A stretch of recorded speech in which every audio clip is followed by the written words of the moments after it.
Ora viva, e cá estamos em mais um destaque fora da caixa, na continuidade do último que estávamos a falar de espiritismo, connosco José Lucas, e há que referenciar, antes de continuarmos aqui esta conversa, que existe nas Caldas da Rainha o Centro Cultural Espírita das Caldas da Rainha. Centro de Cultura Espírita. Isso, Centro de Cultura Espírita, exatamente. E antes de irmos ao espiritismo, quer-nos falar um bocadinho do Centro de Cultura Espírita das Caldas da Rainha, que julgo que tem mais ou menos 23 anos, certo? 23 anos.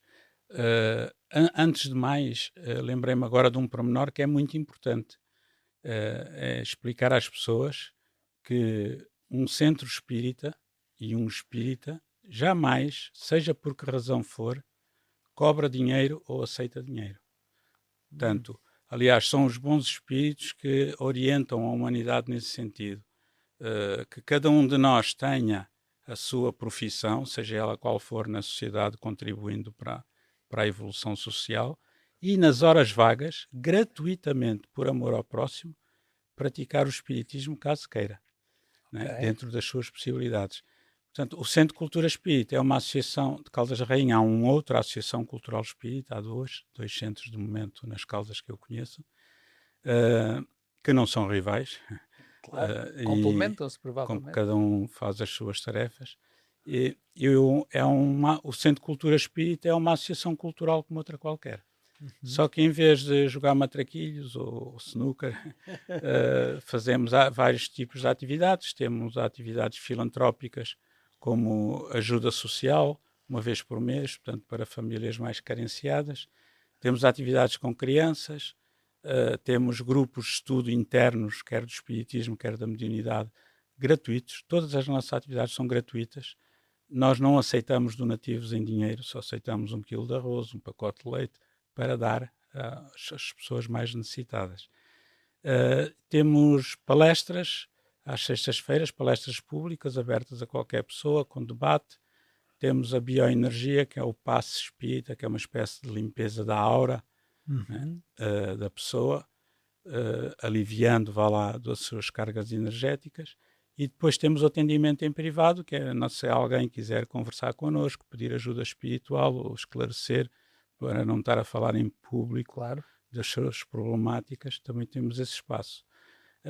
Depois temos uma reunião de intercâmbio de contacto com o mundo espiritual, através dos médiuns, que é privada, não é secreta, mas é privada porque exige uma preparação, uma formação, e temos uma página na internet, outra no YouTube, e outra no Facebook e outra no Instagram. Exatamente. E Por isso, tudo isto por Carolice. claro, por ajudar ao fim e ao Sim. cabo Por exemplo, o eu pronto. profissionalmente sou militar da Força Aérea Portuguesa, neste momento estou reformado. Pronto, outros são professores, é uma área que curiosamente busca muito o espiritismo, são os professores, É? professores universitários e do ensino secundário e também do ensino primário. Sim. Outros são médicos, outros são agricultores, outros são desempregados, seja o que for. Portanto, não, o Centro de Cultura Espírita, como qualquer centro espírita que se preze, está aberto à comunidade. Uhum. Quem quiser entra, quem quiser sai. Ninguém pergunta de que partido é, de que clube de futebol é, de que religião é. Não. É Ora, um eh espaço de convívio e de fraternidade e de auxílio mútuo, uhum. desinteressado. Isto pode-se dizer que qualquer pessoa que nos escute, neste momento e que tenha curiosidade, pode visitar o centro. Sim, sim. Estejam plenamente à vontade, Sim, que não é é nece tudo muito calminho. não é necessário marcação nem nada Não, disso não, já. não. Não Nem há vão ver mesas a voar, nem cadeiras, né? Isso nada é. disso, tudo tranquilo. Continuando a conversa aqui à volta do espiritismo e de clarificar aqui, hum, ao fim e ao cabo esta nossa conversa, tem como objetivo consciencializar e retirar alguns mitos que possam surgir. Os espíritos, José Lucas, os espíritos mantêm identidade, memória e personalidade? Sem dúvida. senão nós desapareceríamos, né? Nós somos uma centelha divina, digamos assim, eh, com um envoltório, um corpo energético, né? Uhum. O corpo espiritual. E depois temos o corpo carnal. O corpo carnal é o tal cubo de gelo que falámos no outro programa. Sim, sim. O corpo espiritual é a tal vapor de água que nós falámos também, só que muito bem formado, é tão real um quanto o outro, só que apenas em diferentes estados da matéria. Claro. Essa é a razão porque se houver se o Sobreiro Duarte, o seu corpo falecer agora, e se algum dos presentes for médium vidente, ele vai dizer assim: olha, eu só estou a ver ali o senhor Sobreiro Duarte. Né? O que é que está a ver? Está a ver o corpo espiritual, que é similar ao corpo de carne, só que noutro estado da matéria, Uhum. numa vibração diferente. Né? Uhum. Aliás, lembrei-me também de um assunto interessante quando falou no último programa das despedidas que se despediu dos seus pais, Sim, sim. e que encarou a morte física como uma passagem para outra margem, como canta um Jafomega, Exatamente. aponta-me a passagem para outra margem, e o Espiritismo faz isso, aponta mesmo a passagem para outra margem. E, de facto, a sua atitude foi corretíssima para com os pais, porque foi uma atitude de amparo espiritual, de acolhimento, de auxílio naquele momento mais, digamos assim, difícil para a pessoa que está para largar o corpo de carne por causa do desconhecido, né? Claro. E então aquele amparo humano ali ao lado, uh, aquele convite para continuar a viver, é fantástico. Uh, eu tive uma experiência incrível, muito rapidamente, assim, en passant. Sim. Conheci uma amiga cujo marido teve uma leucemia, fez 2 transplantes de medula, não pegou, e acabou por falecer. E ele estava nos cuidados intensivos, num dos hospitais de Lisboa, e eu ia visitá-lo praticamente todos os dias, aí por volta das 7 da tarde, que era quando dava mais jeito. E então o meu objetivo era prepará-lo para a passagem para o lado de lá da vida. E certamente o objetivo dos familiares era pensar assim: pode ser que Que ele se lindo. cure, que ele melhore, mas não tinha ponto de volta. E, e um dia, quando eu fui visitá-lo, o Bruno, ele estava praticamente irreconhecível, mas eu tendo conhecimento, como a grande maioria das pessoas que estudam isso tem, de que as pessoas que estão em coma induzido ouvem. Então, Sim. devemos conversar com eles naturalmente, como ou que estão inconscientes, devemos conversar com eles naturalmente como se nos estivessem a ouvir, porque eles ouvem. E eu tive a prova disso. Então eu disse ao Bruno: confia em Deus, vai tudo correr bem, porque nós, entretanto, já tínhamos falado sobre a vida para além da morte, antes Claro. dele piorar, etc. E entretanto, apareceu-me o meu espírito guia, aquilo que os católicos chamam anjos da guarda, que não são anjos, são seres espirituais como nós, um pouco mais evoluídos. E apareceu-me o meu guia pelo fenómeno da vidência e disse-me assim, que é uma senhora, disse-me assim: meu filho, não se preocupe que esta noite nós vamos recolher o seu amigo. Hum. E eu fiquei tão contente, ai que bom. E entretanto, quando acabou a visita, fui para casa, estava sempre à espera que no dia seguinte, de manhã, a mulher me telefonasse a dizer: olha, Lucas, o Bruno já partiu. E nada. E eu telefonei-lhe: olha, fulana, então, olha, o Bruno lá está e tal. Há aqui qualquer coisa que não bate bem. E porque eu tinha a certeza que tinha visto aquilo, que tinha acontecido aquilo. E eu perguntei-lhe: depois de eu ter ido visitar ontem, foi mais alguém depois de mim? Ainda fui eu, a enfermeira deixou-me ir. O que é que lhe disseste?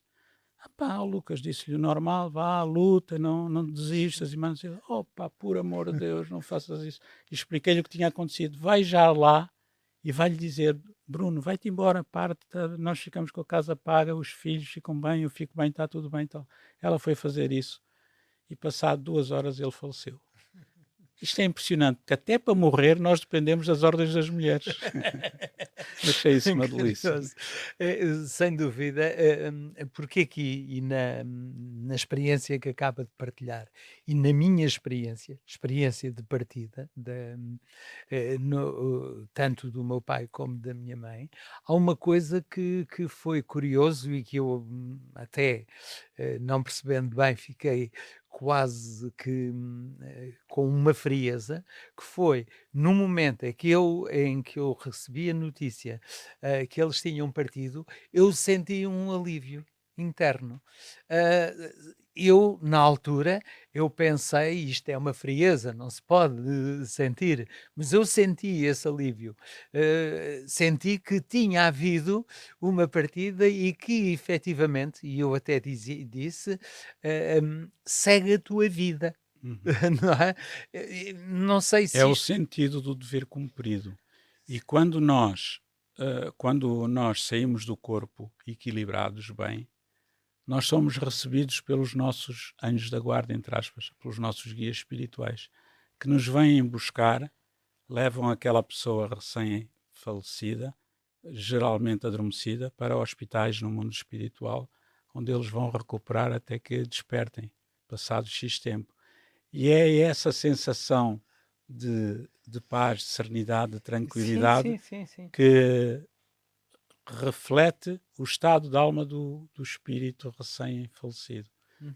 recém-desencarnado. Nós até utilizamos o termo reencarnado e desencarnado. Carnado. Desencarnado, que é desencarnou, ou Saiu. a desencarnação, ou a ação de sair do corpo de carne. É Exato. um Sim, neologismo que o Espiritismo trouxe. sim, mas é Uh, extremamente interessante, às vezes nós, sem mesmo conhecermos ou termos estudado algo, sentirmos quando sim. acreditamos. E Quando mesmo que não acreditemos, porque nós somos sensitivos, todos sem exceção, temos esse sexto sentido. sim, Todos temos a percepção extrasensorial. E às vezes sentimos coisas agradáveis e outras desagradáveis, claro. conforme o ambiente e o nosso estado de alma. Isso. Já se falou aqui na mediunidade, Mediunidade. não é? Como é que se processa esta comunicação? É um processo que ocorre mentamente. Os espíritos não entram no corpo das pessoas. Às vezes antigamente havia aquela ideia errada, o espírito incorporou na pessoa. Não, há um envolvimento espiritual, né? Uhum. E há vários tipos de mediunidade. A mediunidade de escrita, a psicografia, a mediunidade de fala, a psicofonia, a mediunidade de vidência, a mediunidade de audiência, a mediunidade de efeitos físicos, quando aparecem luzes que rebentam. Esperemos que não aconteça aqui nenhum. E já uma vez aconteceu isso num programa de televisão com a Fátima Lopes. E então há vários tipos de mediunidade. E quem quiser aprofundar um pouco mais, há um dos livros básicos da doutrina espírita, de Allan Kardec. São 5. O Livro dos Espíritos deve ser o primeiro a ser lido. O Evangelho segundo o Espiritismo, a Gênese, o Céu e o Inferno e o Livro dos Médiuns. O Livro dos Médiuns é um manual da parte científica do Espiritismo, da parte experimental, em que explica ali tudo. Qualquer pessoa que utiliza aquela metodologia de Allan Kardec, que está no Livro dos Médiuns, em qualquer parte do mundo, independentemente das suas convicções, chega às mesmas conclusões. Eu tive a oportunidade, há uns anos, de entrevistar um cientista russo, o Dr. Konstantin Korotkov, tudo com capa. Ele está presente na internet, no Facebook, e veio aqui um seminário sobre também espiritualidade ocorrido na Benedita, e eu fui lá e entrevistei-o até para o Jornal das Caldas. E ele dizia que ele tinha inventado um equipamento que é o GDV, Gas Discharge Visualizator, que é um equipamento que, ligado a um computador, consegue medir a nossa aura e a coloração do nosso campo energético. E através disso ele consegue ver se a pessoa tem doenças ou não a aparecer no futuro próximo. É muito interessante. E então ele diz que fez experiências com médiums xamãs na Sibéria, fez experiências com defuntos e diz ele que conseguiu comprovar cientificamente, e esse físico russo não era professor de física na Universidade de São Petersburgo, ele não era espírita, mas diz que fez essas experiências com base nos livros de Allan Kardec e que tinha demonstrado que a vida continuava para além da morte e que a alma pesava cerca de 20 e tal gramas, que era o peso que desaparecia com equipamentos ultrassensíveis naquele momento. Sim. Né? Coisas muito interessantes que carecem de ser confirmadas pela ciência Claro, da Terra, claro, né? claro. Mas que são, vá lá, um ponto de partida para pessoas que estão fora desta área. Sim. Falava em Allan Kardec. Allan Kardec desenvolveu, estudou mais, quando falamos e dos livros que tem, ele como é que o poderemos considerar? Poderemos considerá-lo como o codificador da ideia espírita. Portanto, digamos que Allan Kardec era um douto, um sábio à época, nos idos de 1800 e tal, Século XIX. século XIX, e ele pertencia a várias sociedades científicas de Paris e de França. Foi discípulo de Pestalozzi, uma grande referência na educação, ainda hoje, e ele tinha uns amigos que eram bastante credíveis, que lhe falaram nos fenómenos das mesas girantes, nas comunicações dos espíritos, e ele dizia que não tinha tempo a perder com essas coisas. Até que um dia, tanto o cansaram pela paciência que ele disse, ok, eu vou assistir a essas coisas, mas permitam-me que duvide a 100%. Claro. Então, utilizando o método indutivo e também o método dedutivo, ele viu alto lá.